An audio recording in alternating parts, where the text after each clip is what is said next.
কেউ যদি আল্লাহ এবং তার রাসূলের বিরুদ্ধে চ্যালেঞ্জ করে সেটা মারাত্মক জিনিস।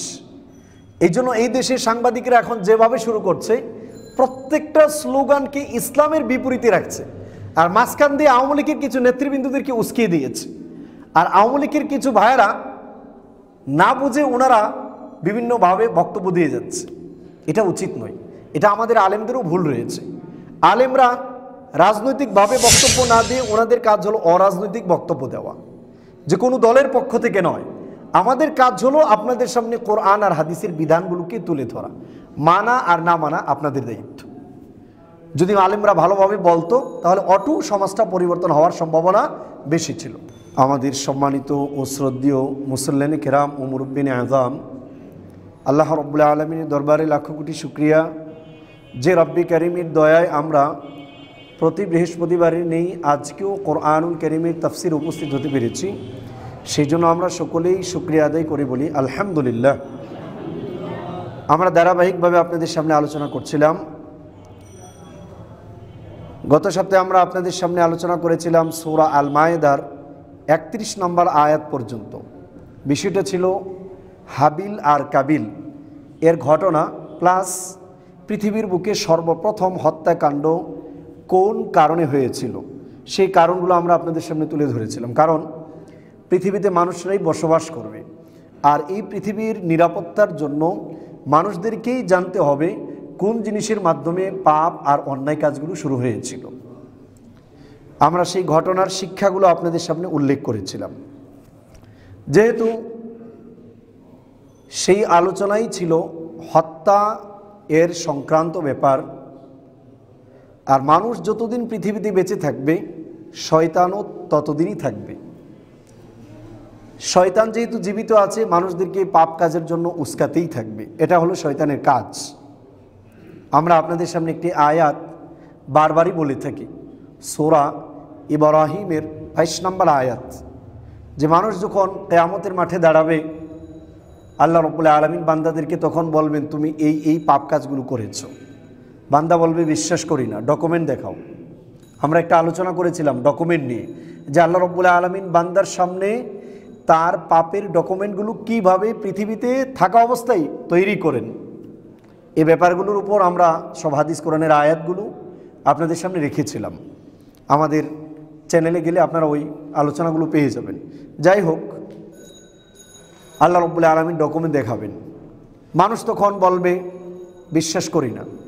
আল্লাহ রাব্বুল আলামিন সর্বশেষ মানুষদের হাত পা তার যে যে অঙ্গগুলো দিয়ে পাপ কাজগুলো করেছে সেগুলোকে জিজ্ঞাসা করবেন। সূরা ফুসসিলাতের আয়াত, সেই সম্পর্কে আমরা বলেছিলাম সব বলে দেবে। বলে দেওয়ার পর মানুষ বলবে আল্লাহ পাপ তো আমি করি নাই, সব শয়তানের কারণে করেছি, সুতরাং দোষ আমাদের না, যা শাস্তি দেওয়ার তোমরা শয়তানকে দাও। মানুষের পক্ষ থেকে এই হবে আবেদন। মানুষের এই আবেদনের পরিপ্রেক্ষিতে সামনে ইবলিস থাকবে। ইবলিস তখন সাথে সাথে আল্লাহ রাব্বুল আলামিনের কাছে মানুষের বিরুদ্ধে অভিযোগ দায়ের করবে, আর মানুষকে তাদের ভুল ধারণাটা ভেঙে দেবে। কোরআনুল কারীম আল্লাহ রাব্বুল আলামিন সেই বক্তব্যটা আগেই তুলে দিয়েছেন, যাতে করে কোনো মানুষ কিয়ামতের মাঠে এই উজর আপত্তি পাপ কাজ করার পর পেশ না করতে পারে।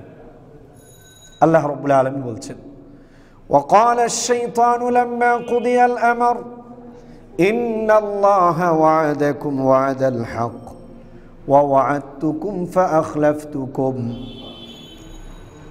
وقال الشيطان لما قضي الأمر। আল্লাহ রাব্বুল আলামিন বিচার ফয়সালা করার পর মানুষ যখন সব দোষ শয়তানের গাড়ি চাপাবে, শয়তান তখন মানুষদেরকে লক্ষ্য করে বলবে ইন্নাল্লাহা ওয়াদাকুম ওয়াদাল হক। আল্লাহ রাব্বুল আলামিন তোমাদের সাথে যে ওয়াদা করেছিল সেই ওয়াদাগুলো সত্য ছিল। ওয়া ওয়া'আদতুকুম ফাআখলাফতুকুম, আমি ইবলিস যে ওয়াদাগুলো করেছিলাম আজকে আমি তার বিপরীত করলাম।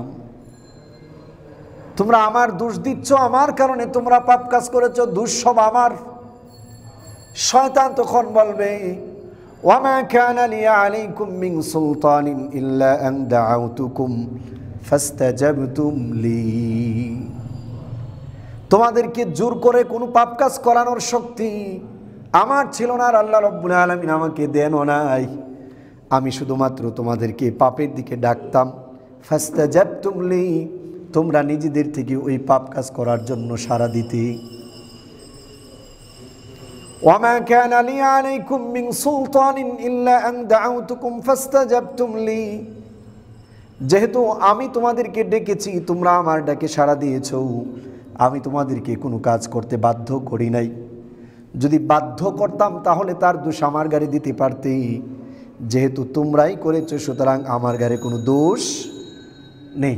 বারাআ ঘোষণা করবে, মুক্ততা ঘোষণা করবে। এবার শয়তান আল্লাহ রাব্বুল আলামিনের সামনে মানুষদেরকে বলবে, ফালা তালুমুনি ওয়ালুমু আনফুসাকুম, সুতরাং তোমরা আমাকে কোনো ধরনের তিরস্কার করো না, তোমরা তোমাদের নিজেদেরকে তিরস্কার করো। আজকে আমিও তোমাদেরকে জাহান্নামের আগুন থেকে বাঁচাতে পারবো না, আর তোমরাও আমাকে জাহান্নামের আগুন থেকে বাঁচাতে পারবে না।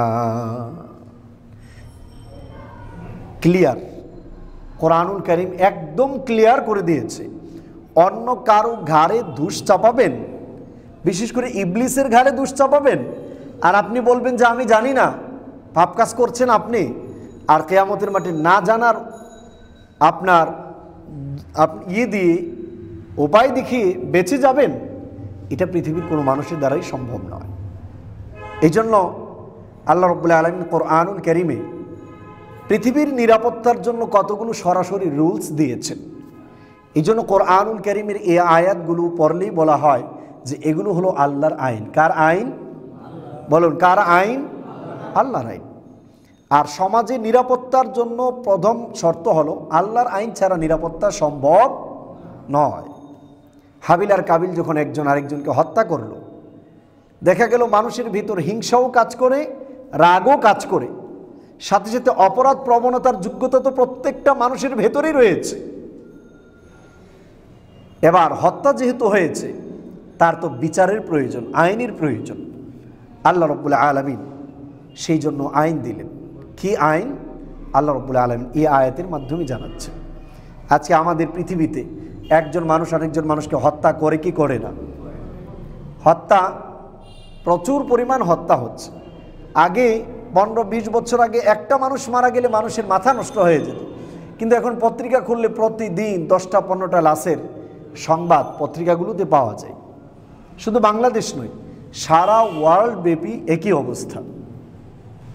আল্লাহ রাব্বুল আলামিন হত্যার ব্যাপারে আইন দিচ্ছেন। আল্লাহ বলছেন, মিন আজালি যালিকা কাতাবানা আলা বানি ইসরাঈল আন্নাহু মান কাতালা নাফসান বিগাইরি নাফসিন, আর এই জন্যই আমি আল্লাহ রাব্বুল আলামিন বানি ইসরাইলদের উপর একটি আইন নির্ধারণ করে দিলাম, আন্নাহু মান কাতালা নাফসান বিগাইরি নাফস, কোনো মানুষ যদি অন্যায়ভাবে কাউকে হত্যা করে, আও ফাসাদিন ফিল আরদ, অথবা জমিনের ভিতর বিপর্যয় তৈরি না করা অবস্থায় যদি কাউকে হত্যা করে, এমন কোনো অপরাধ করে নাই যেই অপরাধের কারণে তাকে হত্যা করা যায়, এটা ছাড়াই যদি কোনো মানুষ কাউকে হত্যা করে, ফাকান্নামা কাতালান নাস জামিআ, সে যেন একটা মানুষকে মারলো না, গোটা পৃথিবীর মানব জাতিকে হত্যা করে ফেললো।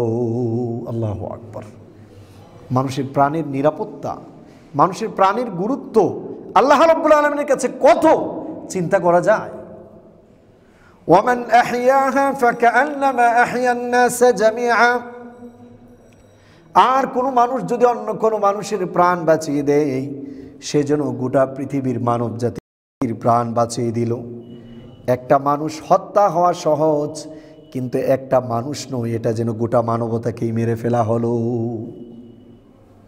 চিন্তা করা যায় আজকে যে আমাদের সমাজে হত্যা, গুম, রাজনৈতিক কারণে, অরাজনৈতিক কারণে, ধর্মীয় সংঘাতের কারণে, জিহাদের ব্যাপারগুলো ভিন্ন। জিহাদ এটাকে কালার করার জন্য ইহুদিরা সারা ওয়ার্ল্ড ব্যাপী উঠে পড়ে লেগেছে। তারা বুঝাতে চায় এটা হলো সাম্প্রদায়িক দাঙ্গা, আর সাম্প্রদায়িক দাঙ্গাগুলোকে তারা মাটি চাপা দিয়ে সেগুলোকে অসাম্প্রদায়িক বলে প্রচার করছে। এই যে মনে করেন আমাদের দেশে রাজনৈতিক মারামারি, এটারে কি বলবেন? সহনশীলতা, উদারতা, এই মারামারিগুলোই তো হলো সাম্প্রদায়িক মারামারি, কারণ সেখানে ব্যক্তির আদর্শের দিকে ডাকা হয়। আর ইসলামে যেটা করা হয় কোনো ব্যক্তির আদর্শ নয়, আদর্শ ডাকা হয় কার? আল্লাহ। ইয়াহুদিরাও আল্লাহকে বিশ্বাস করে, খ্রিস্টানরাও আল্লাহকে বিশ্বাস করে, মুসলমানরাও আল্লাহকে বিশ্বাস করে। সেই জন্য আল্লাহ রাব্বুল আলামিন শিখিয়েছেন তার রাসূলকে, তাআলাউ ইলা কালিমাতিন সাওয়াইন বাইনানা ওয়া বাইনাকুম, আসো একটি কথার দিকে যা আমাদের মাঝে আর তোমাদের মাঝে বরাবর। কি সেটা? আল্লা না'বুদা ইল্লাল্লাহ, আমরা আল্লাহ ছাড়া আর কারো ইবাদত করব, ওয়ালা নুশরিকা বিহি শাইআ, আমরা আল্লাহর সাথে কাউকে শেয়ার করব, ওয়ালা নাত্তাখিদা বা'দুনা বা'দান আরবাবাম মিন দুনিল্লাহ, আমরা মানুষ আল্লাহ বাদ দিয়ে একে অপরকে রব বানাবো না। তাহলে এখানে আদর্শটা কার? আল্লাহর। এখন যে জায়গায় সম্প্রদায়ের জন্য মারামারি হয় সেটাকে সাম্প্রদায়িক বলবেন, নাকি যে জায়গায় আল্লাহর আইন না মানার জন্য মারামারি হয় সেটাকে সাম্প্রদায়িক বলবেন? কোনটাকে সাম্প্রদায়িক দাঙ্গা বলার কথা ছিল আর কোনটাকে চালানো হচ্ছে, বেসিক পয়েন্টগুলো নিয়ে আমাদের সমাজে কেউ চিন্তা করে না। আমাদের একটু বিষয়গুলো ভাবা দরকার। এই জন্য দেখেন, একটা প্রাণকে বাঁচিয়ে দিলেন মানে গোটা মানব সমাজকে বাঁচিয়ে দিলেন। এই জন্য ইসলামে প্রাণের গুরুত্ব সবচাইতে বেশি। রাষ্ট্রের সর্বপ্রথম কাজ হলো মানুষের জানের নিরাপত্তা দেওয়া। কিসের নিরাপত্তা দেওয়া? জানের। তারপর মানুষের খাদ্যদ্রব্যের ব্যবস্থাপনা করা, তারপর মানুষের বাসস্থানের ব্যবস্থাপনা করা, এগুলো হলো প্রত্যেকটা রাষ্ট্রের প্রধান কাজ। তারপর মানুষের মান সম্মান ইজ্জত সম্পদ এগুলো নিরাপত্তা দেওয়া।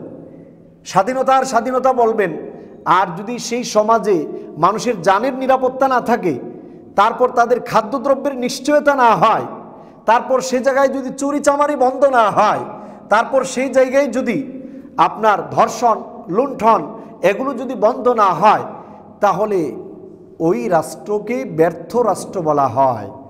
শুধুমাত্র আপনার অর্থ সম্পদ দিয়ে রাষ্ট্রের নিরাপত্তা দেওয়া সম্ভব নয়। এই জন্য কোরআনুল কারীমের রাষ্ট্রবিজ্ঞানগুলো নিয়ে পড়াশোনা করেন। এরপর আল্লাহ রাব্বুল আলামিন বলছেন, ওয়ালাকাদ জাআতহুম রুসুলুনা বিল বাইয়িনাত, আমার রসুলগণ তোমাদের কাছে আল্লাহ রাব্বুল আলামিনের পক্ষ থেকে প্রমাণগুলো সহকারে নিয়ে এসেছেন। সুম্মা ইন্না কাসীরাম মিনহুম বা'দা যালিকা ফিল আরদি লামুসরিফুন, অতঃপর এরপরও অনেকগুলো লোক পৃথিবীতে সীমা অতিক্রম করেই চলতে লাগলো। সুতরাং সীমা অতিক্রমকারী, আল্লাহর আইনকে লঙ্ঘনকারী, এটা আলেম হোক আর কোনো রাজনীতিবিদ হোক, এরা ভালো হতে পারে, ক্লিয়ার কাট জিনিস। এই জন্য আমরা অসাম্প্রদায়িক হব কিভাবে? যখন আমরা বলতে পারবো যে আমরা এক আল্লাহকে বিশ্বাস করি, আমরা আল্লাহর আইন ছাড়া আর কারো আইন মানি না, এটা কি অসাম্প্রদায়িক বলা যায়? কিন্তু টেলিভিশনগুলোতে প্রচার করছে এটা হলো সাম্প্রদায়িক। আর যত রাজনৈতিক মারামারি, হত্যা, গুম, এলাকাওয়ার মারামারি, সেগুলো হলো অসাম্প্রদায়িক। এই জন্য আমাদের বুঝতে যেন ভুল না হয়। এরপর দেখেন আল্লাহ রাব্বুল আলামিন কি আইন দিচ্ছেন। রাষ্ট্রের যদি জানের নিরাপত্তা না থাকে, সম্পদের নিরাপত্তা না থাকে, তাদের ব্যাপারে ইসলাম কঠোর সিদ্ধান্ত দিয়েছে। কি আইন? আল্লাহ বলছেন, ইন্নামা জাযাউল্লাযীনা ইউহারিবুনাল্লাহা ওয়া রাসূলাহু ওয়া ইয়াসআউনা ফিল আরদি ফাসাদান, অবশ্যই যারা আল্লাহ এবং তার রাসূলের বিরুদ্ধে যুদ্ধ ঘোষণা করবে, ওয়া ইয়াসআউনা ফিল আরদি ফাসাদা, আর শান্ত জমিনকে অশান্ত করবে, মানুষগুলোকে শান্তিতে বসবাস করতে দেবে না, ফাসাদ করবে, তাদের প্রতিদান হলো, তাদের ফলাফল হলো দুনিয়ার বুকে আইয়ুকাত্তালু, এক নাম্বার তাদেরকে হত্যা করা হবে। কি করা হবে? হত্যা করা হবে। ডাকাতির মাধ্যমে সমাজে নিরাপত্তা বিঘ্নিত হয় না নিরাপত্তা অটুট হয়? জোরে বলেন। ডাকাতির মাধ্যমে সমাজে নিরাপত্তা থাকে না ভাঙ্গে? ভাঙ্গে। দুর্নীতি চুরির মাধ্যমে সমাজে নিরাপত্তা থাকে না ভাঙ্গে? ভাঙ্গে। এই ডাকাতি আর দুর্নীতির আইন সম্পর্কে আল্লাহ রাব্বুল আলামিন বলছে, ইন্নামা জাযাউল্লাযীনা ইউহারিবুনাল্লাহা ওয়া রাসূলাহু, অবশ্যই যারা আল্লাহ এবং তার রাসূলের বিরুদ্ধে যুদ্ধ ঘোষণা করবে, আর জমিনের ভিতর ফাসাদ সৃষ্টি করার জন্য চেষ্টা করবে, তাদের বিচার হলো আইয়ুকাত্তালু, 1 নাম্বার তাদেরকে হত্যা করা হবে, আও ইউসাল্লাবু অথবা শুলিতে চড়িয়ে হত্যা করা হবে, আও তুকাত্তা আইদিহিম ওয়া আরজুলুহুম মিন খিলাফ অথবা বাম হাত ডান পা আর ডান হাত বাম পাগুলো কেটে মাটির উপর শায়িত করে দেওয়া হবে, আও ইউনফাউ মিনাল আরদ অথবা তাদেরকে দেশ থেকে বের করে দেওয়া হবে। যালিকা লাহুম খিজুন ফিদ দুনিয়া, এটা হলো তাদের জন্য দুনিয়ার বুকে শাস্তি, ওয়া লাহুম ফিল আখিরাতি আযাবুন আযীম, আর আখিরাতে তাদের জন্য রয়েছে কঠিন আযাব। ভাবেন তো দেখি, আজকে আমাদের সমাজে চুরি ডাকাতি আছে না নেই? যদি আজকে সব শ্রেণীর জন্য সমানভাবে আল্লাহর এই আইনগুলো থাকতো, কমতো না বাড়তো? কিন্তু এখন যে আইনগুলো হয়, দুর্বল মানুষদের উপর আইনগুলো বাস্তবায়িত হয়, আর সবল শক্তিশালী হলে তাদের উপর আইনগুলো বাস্তবায়িত হয়। এই জন্য যতই থিওরি বলেন, ওইভাবে শান্তি দেশীয়ভাবে সম্ভব নয়। এই হলো 2টা আয়াত। এই আয়াতগুলোতে আল্লাহ রব্বুল আলামিন মানুষের 1 নাম্বার আয়াতে আল্লাহ মানুষের প্রাণের গুরুত্ব দিয়েছেন, যে একটা প্রাণকে আল্লাহ রব্বুল আলামিন কিভাবে সেভ করেছেন, সেই প্রাণের গুরুত্ব কতটুকু। 2 নাম্বার আয়াতে যারা প্রাণের নিরাপত্তা বিঘ্নিত করবে, অর্থ সম্পদের নিরাপত্তা নষ্ট করবে, মানুষের মান সম্মান নষ্ট করবে, আল্লাহ রব্বুল আলামিন তাদের ব্যাপারে কঠোর ঘোষণা দিয়েছেন। এই জন্য মানুষ হত্যা এটা একটা বড় মাপের কবিরা গুনাহের অন্তর্ভুক্ত। কি গুনাহ এটা? কবিরা গুনাহ। মিশকাত আল মাসাবিহের 49 নম্বর হাদিস, عن عبد الله بن مسعود رضي الله تعالى عنه قال رجل يا رسول الله أي الذنب أكبر عند الله। হযরত আব্দুল্লাহ ইবনে মাসউদ রাদিয়াল্লাহু তাআলা আনহু থেকে বর্ণিত, তিনি বলেন, একজন সাহাবী আল্লাহর নবীর কাছে এসে বলল, হে আল্লাহর রাসূল, আইয়ুয যামবি আকবারু ইনদাল্লাহ, আল্লাহ রাব্বুল আলামিনের কাছে পাপসমূহের মধ্য থেকে কোন পাপটি সবচেয়ে বড়?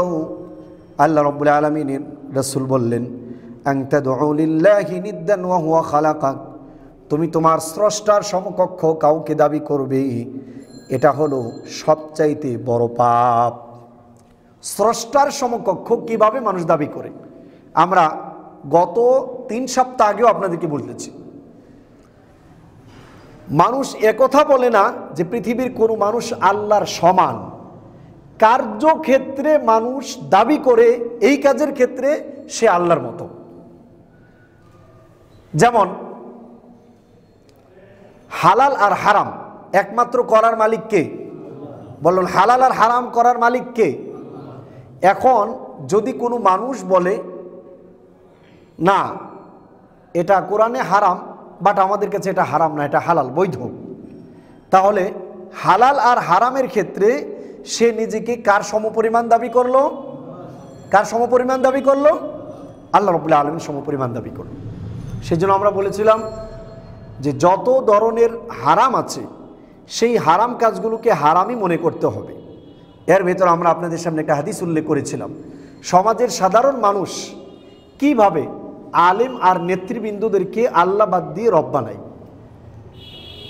সূরা তাওবার 31 নম্বর আয়াত, এটিতে উল্লেখ করা হয়েছে যে রাসূলুল্লাহ তিলাওয়াত করছেন, হযরত আদি তখনও খ্রিস্টান, উনি রাসূলুল্লাহর দরবারে যাচ্ছেন, আল্লাহ নবী তিলাওয়াত করছেন, ইত্তাখাযু আহবারহুম ওয়া রুহবানহুম আরবাবাম মিন দুনিল্লাহ।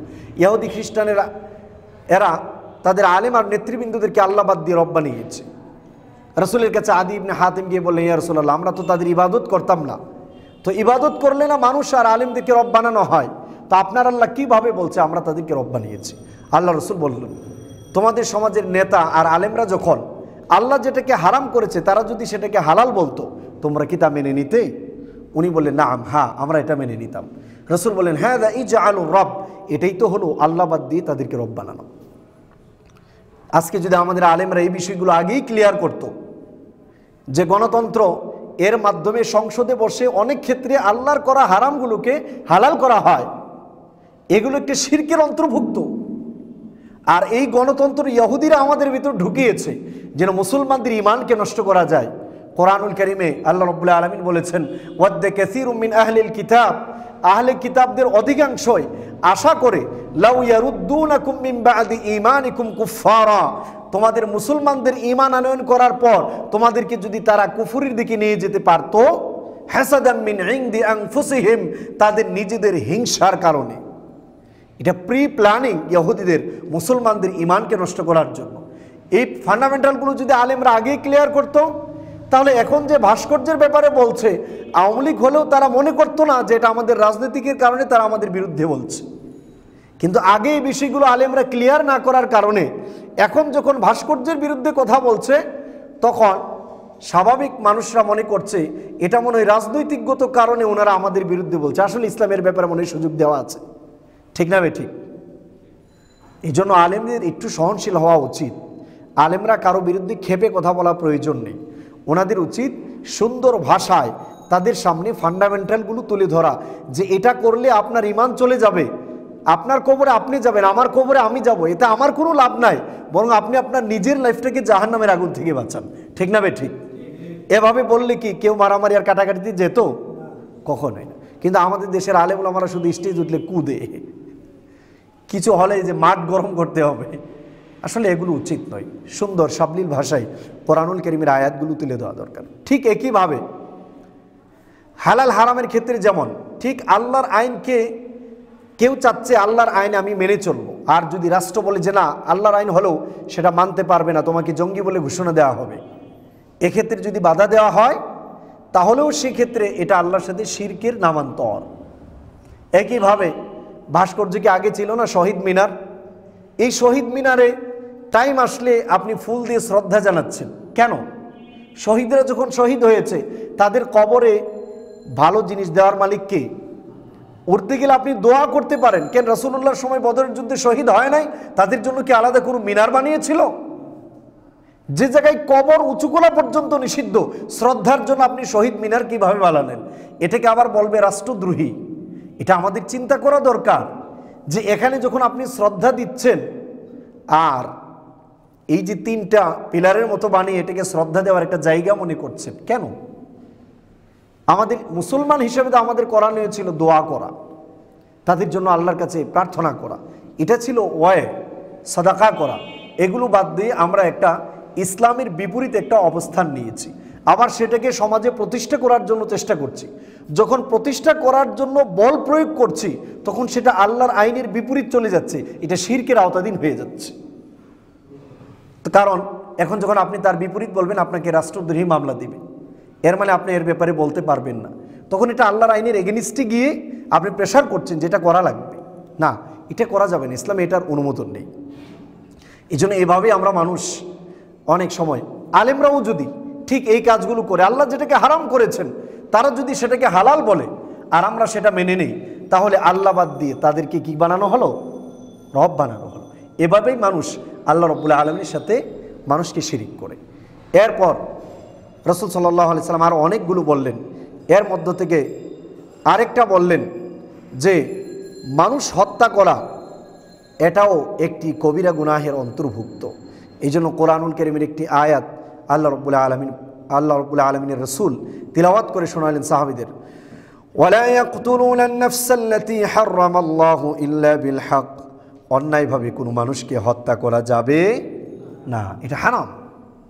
আজকে যখন মনে করেন আওয়ামী লীগ বলেন, বিএনপি বলেন, রাজাকার বলেন আর রাজাকার সারা বলেন, এই ছোট ছোট স্লোগানের বিরুদ্ধে সাধারণ জনগণ এক দল আরেক দলের উপর ফুসে কি ফুসে না?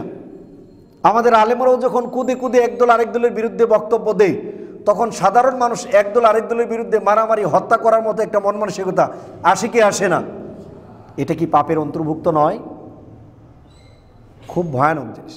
জিহাদ করেন, জিহাদের অনুমোদন কোরআনুল কারীমে দেওয়া আছে, ফরজ, কিন্তু সেটা বোঝার ব্যাপার। এরপর শুধু আরও আল্লাহর নবী বলেছেন, মিশকাত আল মাসাবির 50 নম্বর হাদিস, আল কাবায়ের আল ইশরাকু বিল্লাহ ওয়া উকুকুল ওয়ালিদাইন, কবিরা গুনাহ হলো আল্লাহর সাথে কাউকে শরীক করা, পিতামাতার অবাধ্য হওয়া, আর ওয়াকাতলুন নাফস, অন্যায়ভাবে কোনো প্রাণকে হত্যা করা। সুতরাং ইসলামে অন্যায়ভাবে কোনো প্রাণ হত্যা করার বৈধতা কোনোভাবেই দেওয়া হয় নাই। সেজন্য যে কেউ হোক না কেন, অন্যায়ভাবে কেউ কাউকে হত্যা করলে তাকে ছাড়া যাবে। এবার এটাকে আপনি রাজাকার বলেন, তারাও যদি হত্যা করে থাকে তার বিনিময়ে ইসলামিক আইন রয়েছে, সেটা বাস্তবায়ন করে। এই ছিল কিছু হাদিস এই সংক্রান্ত ব্যাপারে। এই জন্য জমিনে ফিতনা ফাসাদকারীর অর্থ বিভিন্ন তাফসিরের ভিতর তোলা হয়েছে। এখানে ফাসাদ সৃষ্টিকারী মানে হলো আপনার ডাকাতি, চুরি। চোরের ব্যাপারে তো বিধান দেওয়া আছে, আস-সারিকু ওয়াস-সারিকাতু ফাকতাউ আইদিয়াহুমা, চোর আর চুন্নির হাত কেটে দাও। এবার এটা যদি রাষ্ট্রীয় চোর হয়, দুর্নীতিবাজ হয়, ইসলামের বিধান হলো তার হাত কেটে দেওয়া। মনে করেন আজকে যদি আমাদের বাংলাদেশে আইন থাকতো, যে কোনো সেক্টরে ধরা পড়বে কোনো অফিসার যদি দুর্নীতি করে, সে চাই এমপি হোক অথবা মন্ত্রী হোক, তার প্রমাণিত হলে তার এই হাত কাটা হবে। আমাদের সমাজে চুরির সংখ্যা বাড়তো না কমতো?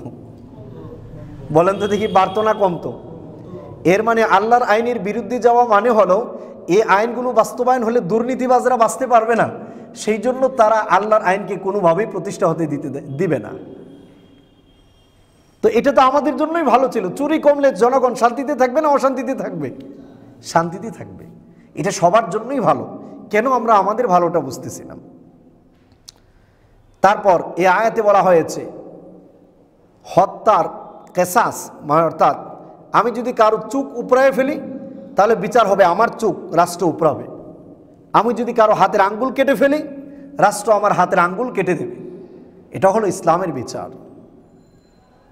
এই জন্য অন্যায়ভাবে হত্যা করা এটা খুব মারাত্মক জিনিস। এরপর 2 নম্বর আয়াত অর্থাৎ 32 নম্বর আয়াতে যেটা বলা হয়েছে, ইন্নামা জাযাউল্লাযিনা ইউহারিবুনাল্লাহ, যারা আল্লাহ এবং তার রাসূলের বিরুদ্ধে যুদ্ধ ঘোষণা করে। কেউ যদি আল্লাহ এবং তার রাসূলের বিরুদ্ধে চ্যালেঞ্জ করে, সেটা মারাত্মক জিনিস।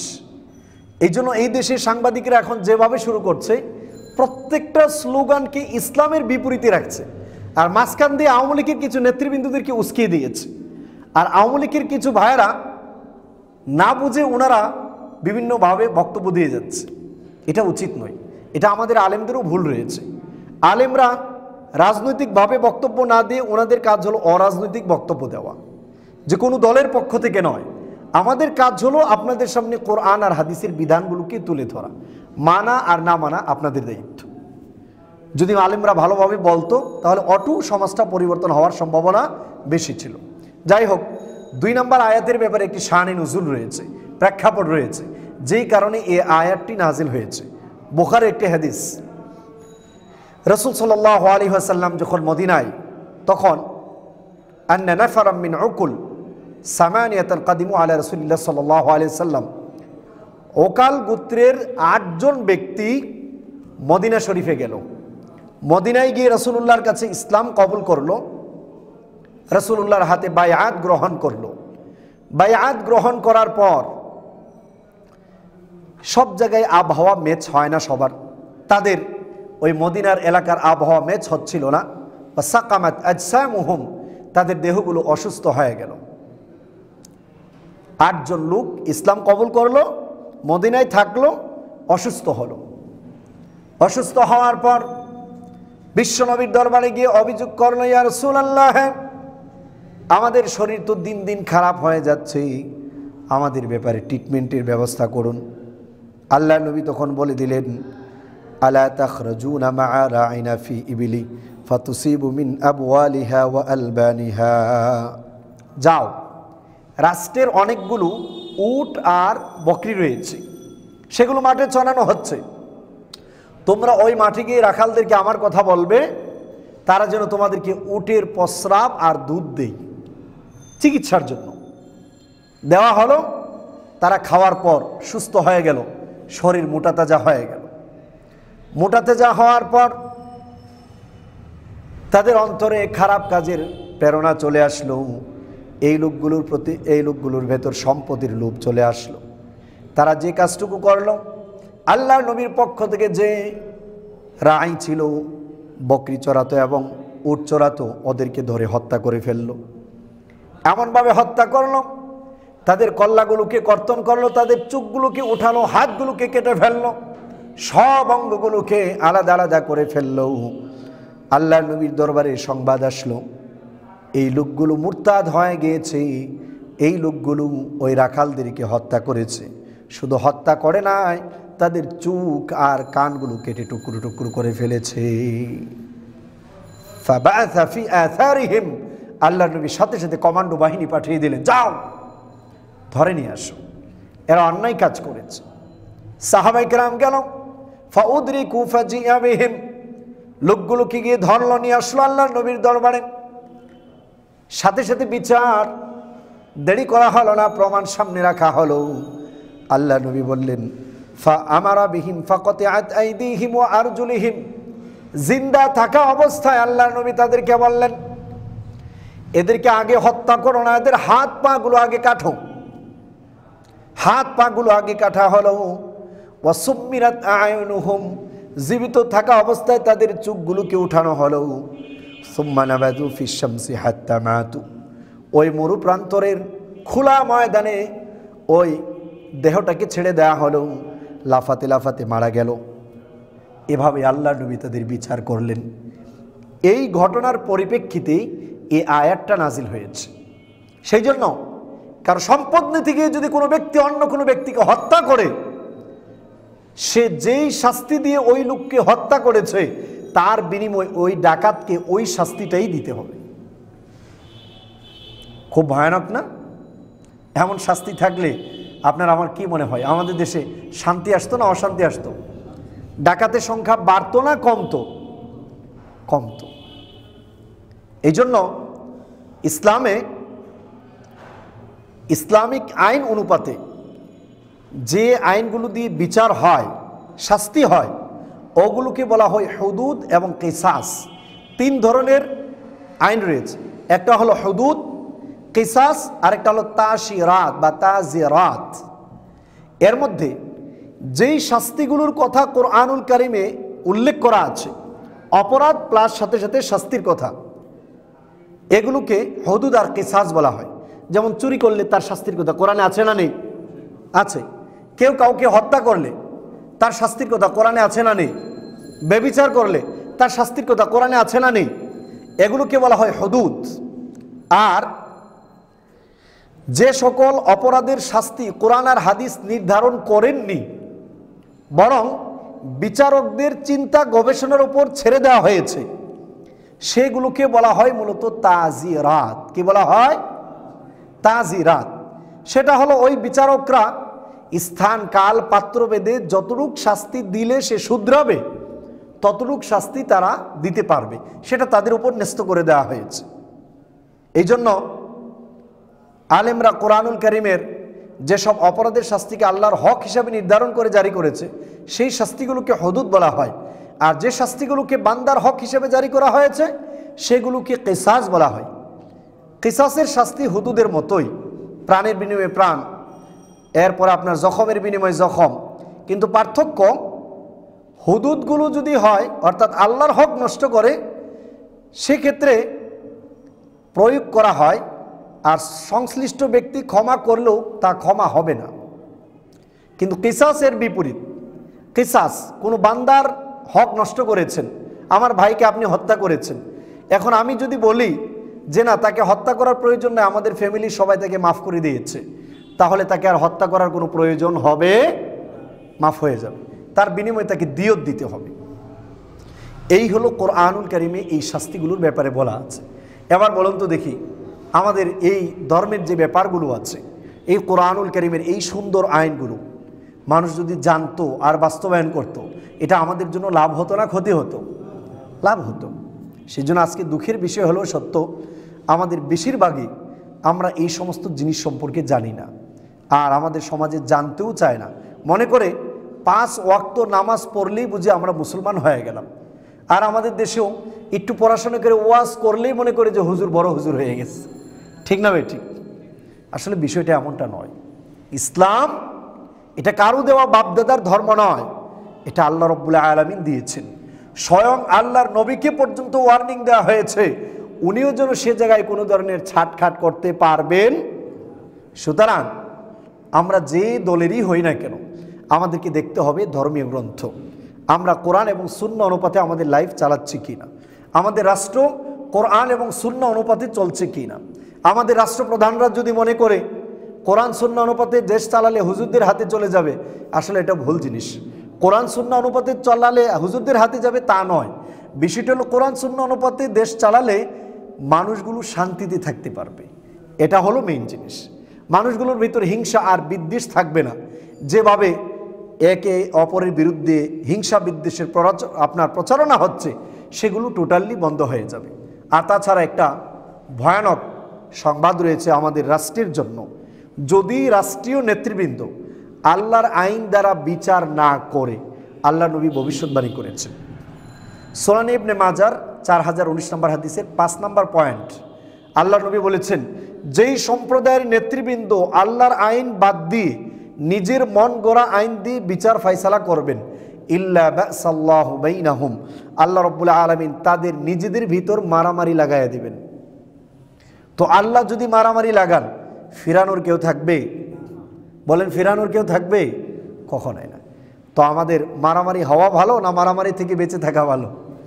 বেঁচে থাকা ভালো। আল্লাহ রাব্বুল আলামিন আমাদের গোটা দেশটাকেই আল্লাহর আইনের মাধ্যমে নিরাপত্তার চাদরে ঢাকার তৌফিক দান করুন। এবং আমাদের দেশে যে একটা সিচুয়েশন তৈরি হয়েছে, রাজনৈতিক ইস্যু বানিয়েছে ধর্মীয় একটা ব্যাপারকে, এটা যেন রাজনৈতিক কোনো ইস্যু না হয়, বরং ধর্মের ব্যাপারগুলো যেন ধর্মীয় বিষয়ই থাকে। আর আমাদের দেশের আলেমরাও যেন সত্য কথাগুলো সুন্দরভাবে মানুষের সামনে তুলে ধরতে পারে। আর আমাদের দেশের নেতৃবৃন্দরাও যেন মানুষের নিরাপত্তা, নিজেদের নিরাপত্তা চিন্তা করেও আল্লাহর আইনের দিকে যেন দাবিত হয়। আল্লাহ রাব্বুল আলামিন তাদেরকে সেই তৌফিক দান করুন। এবং আমাদের সমাজের সকল শ্রেণীর মানুষরাই ভ্রাতৃত্বতা বোধ নিয়ে আল্লাহর এই জমিনে ভাই ভাই হয়ে বসবাস করার তৌফিক দান করুন। সুবহানাকাল্লাহুম্মা ওয়া বিহামদিকা আশহাদু আল্লা ইলাহা ইল্লা আনতা আস্তাগফিরুকা ওয়া আতুবু ইলাইক।